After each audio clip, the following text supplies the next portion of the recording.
Good morning, students of class 10. Where our topic of discussion was chemical reaction, and in our last class we had discussed about a type of chemical reactions. Now, just to refresh you all about the chemical reactions, the different types of chemical reactions, and I wanted to tell you all that actually when you are talking about chemical reaction, what information generally chemical reactions, what information is being conveyed by chemical reactions.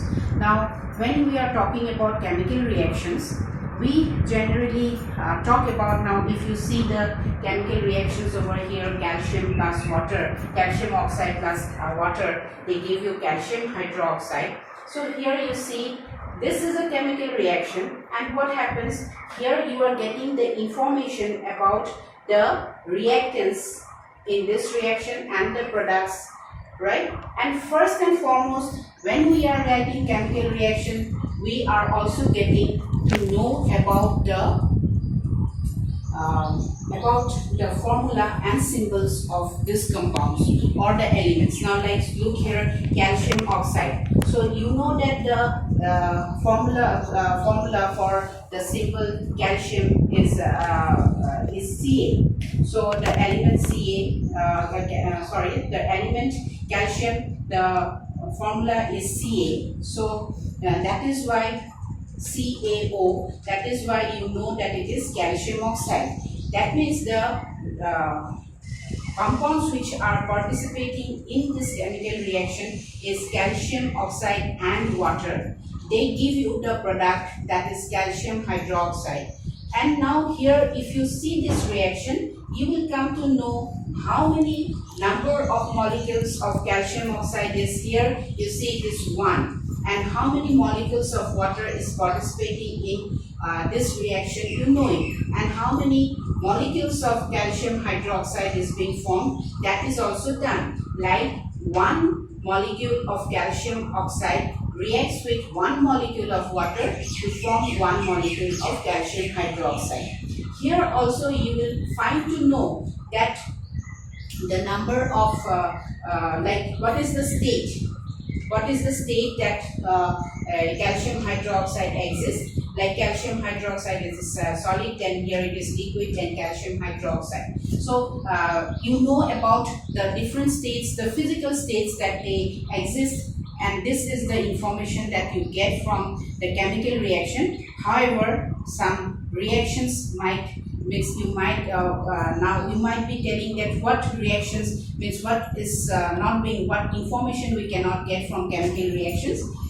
In fact, here I would like to tell you, I hope I have also told you in my previous class that there are some reagents. Like suppose you know what is the main constituent of the LPG gas, you know it is butane. So C4H10, right? So it combines with oxygen to give you carbon dioxide, right? So what happens here is that it burns, it supports oxygen. So what happens here, you will find that this is butane, right?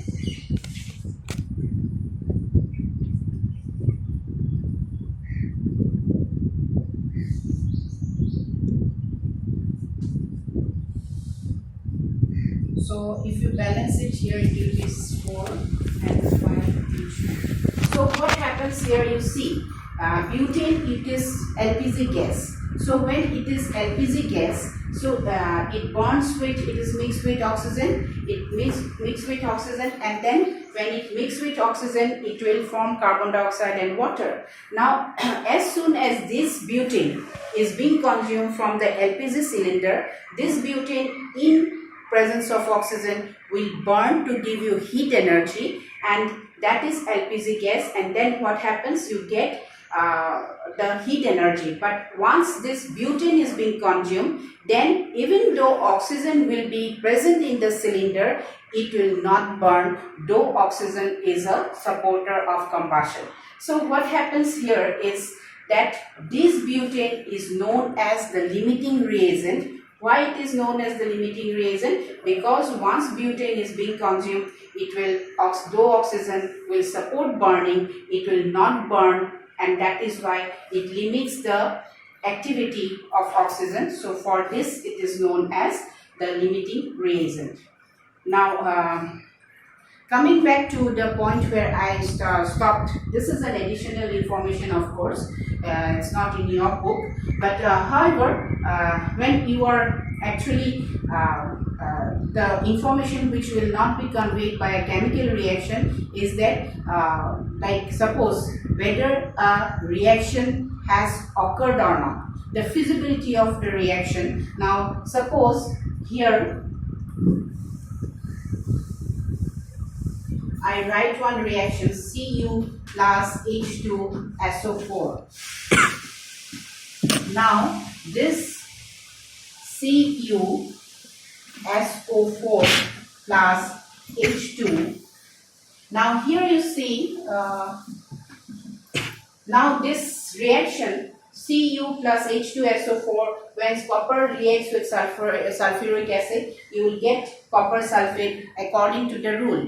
So it seems that this reaction is possible, right? But actually this reaction cannot occur. Why? I will talk about the reactivity series. I'll come later on. So that means whether a chemical reaction is feasible or not, whether it will happen or not, occur or not, you cannot know about it. And one more information is that you cannot know about the rate of the reactions, like whether it is slow, it is moderate, or it is fast. Generally, when the reaction has to occur, suppose it we use catalyst. I hope you know what is catalyst. That is the any substance that enhances the rate of the chemical reaction, that is known as enhances the rate of the chemical reaction without undergoing any change themselves. That means at the beginning of the reaction, the amount of the catalyst that you are using it, after the reaction has occurred, you will get the same amount of that catalyst. It will not react, it will only enhance the rate of the reaction. So the information which we do not get from a chemical reaction are that whether the reaction has really occurred or not, or we do not know about the rate of the chemical reactions, that is whether it is fast, slow, or moderate. Anyway, I was just talking about these reactions. Now, just to refresh you, that is when what is like first type of reactions, chemical reactions. Like I told you all, the first one is the combination reaction. Here you see calcium oxide plus water. It combines together. These two compounds combine together to form calcium hydroxide. So this calcium hydroxide, it has formed a single product. So that is why it is known as, these two combine together to give a single product, that is known as the combination reaction. Now, in fact, this calcium hydroxide, in fact, when you are combining with carbon dioxide, you get calcium carbonate and water. In fact, this is used for whitewashing your walls of the buildings. Now here, next one, so this is actually a displacement reaction, because calcium comes and take the place of calcium. It combines with calcium. Carbon dioxide. Now here you see, when you are having lead nitrate, so when you take lead nitrate in a test tube and then you heat it, then what you will get, you will get some brown fumes. And why this happens? Because you might be telling that lead oxide has been formed. No, it is not. The brown fumes that when you are heating lead nitrate, then you will in a test tube with a tongue, then of course I hope you all know that you have to be very safe while heating. So the tongue should be away from the test tube, should be away from your body. And when you are heating lead nitrate, then you will get lead oxide and nitrogen dioxide along with the liberation of oxygen gas. Now you will find that when you are heating lead nitrate, you will get brown fumes, and this brown fumes is because of nitrogen dioxide. That is what that means. Nitrogen dioxide is formed, that is why you are getting the brown fumes. That means the change of color.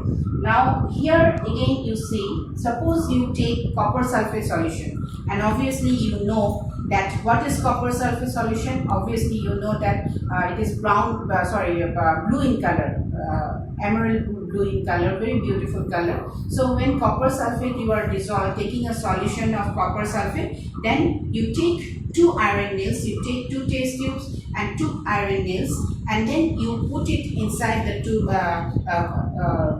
In fact, you should clean the iron nails before with sandpaper before dipping it in the copper sulfate solution. Then when you put it inside the test tube, then you will find, and take it out after 20 minutes, then you will find that the iron nail will be brownish in color, and you will find that the copper sulfate solution will fade. The color, blue color of copper sulfate solution will fade, and that is why that means this is displaced. Like here, iron has been able to displace copper from copper sulfate solution, and then ferrous sulfate is formed, and this will be brown in color, and this color of copper sulfate will fade.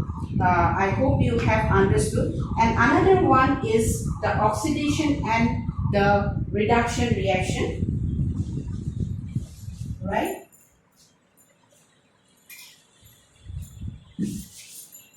So when oxidation and reduction, here you see CO plus H2 to give what? Copper, and then H2O. Now here you see that oxidation, when we are talking about oxidation, that means we are concerned with oxygen. Now here you see, when copper oxide will react with hydrogen, then copper and water will be formed. Now what happens? You see the reactant here, oxygen. From copper, oxygen is being removed and it is being added to hydrogen. So that means this is reduced. That means you are removing oxygen from it, and this is oxidized because you are adding oxygen to it. So what is oxidation and reduction reaction? In fact, when oxygen is being removed, that is known as reduction, and when oxygen is being added, this is known as oxidation reaction. So here next class I will be teaching you all about the reactivity series. I'll give you a very nice way of remembering the reactivity series, and I hope you all have understood by this time, and I hope in our next class we'll be able to complete our chapter. I'll be uploading the question answers for you all. Please, by now you all might have got your copies. Please collect it from the school, and then do write the question answers which I'll be giving you all, and have a nice day ahead. Thank you very much.